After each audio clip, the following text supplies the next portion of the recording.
Hello, my name is Allison Tharp, and I am a student at Rose-Hulman Institute of Technology and a member of the Smart Lighting team here.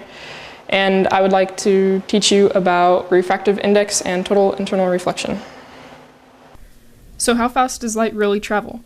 It turns out that in a vacuum, light travels at 3 × 10⁸ meters per second. That is approximately 671 million miles per hour. It's extremely fast. In fact, this is the maximum speed at which anything, including energy, matter, and information, can travel. However, we don't live in a vacuum. On Earth, we experience several mediums such as air, water, glass, and plastic on a regular basis. In a medium, light must travel at a slower rate than 3 × 10⁸ meters per second. Index of refraction is how scientists compare different mediums, and it is simply the ratio of the speed of light in a vacuum to the speed of light in a medium, or 3 × 10⁸ over v. Here's a table of refractive index examples. In a vacuum, the index must be equal to 1.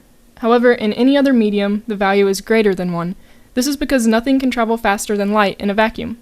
You can see, though, that the refractive index of air is very, very close to 1.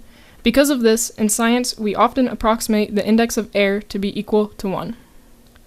Two things happen when light encounters a different medium than the one it is traveling in. Part of the light is reflected, and some of the light transmits through to the other medium, as you can see in the picture.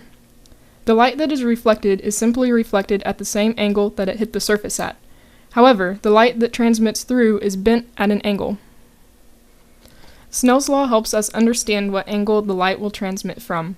The law simply states that the index of one medium times the sine of the angle the light is hitting the medium at has to be equal to the index of the second medium times the sine of that angle. There are two possibilities here. When the index of the second medium is greater than that of the first, such as light and air traveling into water, as shown in the first picture, the light is bent towards the normal. The other possibility is that the light is traveling in a medium that has a higher index than the medium it is encountering. This, shown on the right, can be thought of as light going from water into air.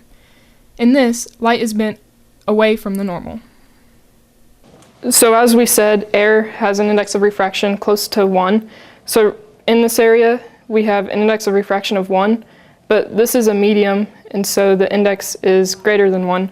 So when light comes through here and goes into the lower index, some of the light will bend, and some of the light will be reflected back. When I spin this, it changes the angle, and as you can see, part of the light is reflected, and this light right here is bent at an angle. And when I keep bending, at some point called the critical angle, no light gets transmitted through, and beyond that, all of the light is reflected. And this is the major point for total internal reflection. So here I have a piece of plastic. So it has a dense material, which has an index of refraction greater than 1. And as you can see, all of the light is in here, and this is basically a fiber optic cable. And when I move, you can see that all the light stays inside. Total internal reflection, as we saw, is simply when none of the light is transmitted through. Snell's law can easily be solved for the critical angle for this, as shown, which is θc.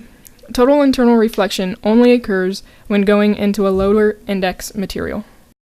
We see many examples of total internal reflection in our lives. Optical fibers, as we saw, are built completely around this idea.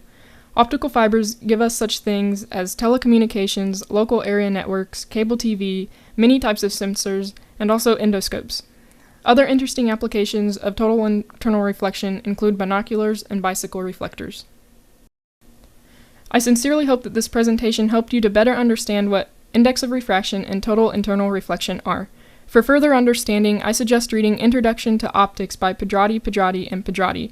This book includes several things related to index of refraction and total internal reflection. Thank you, and good luck with your studies.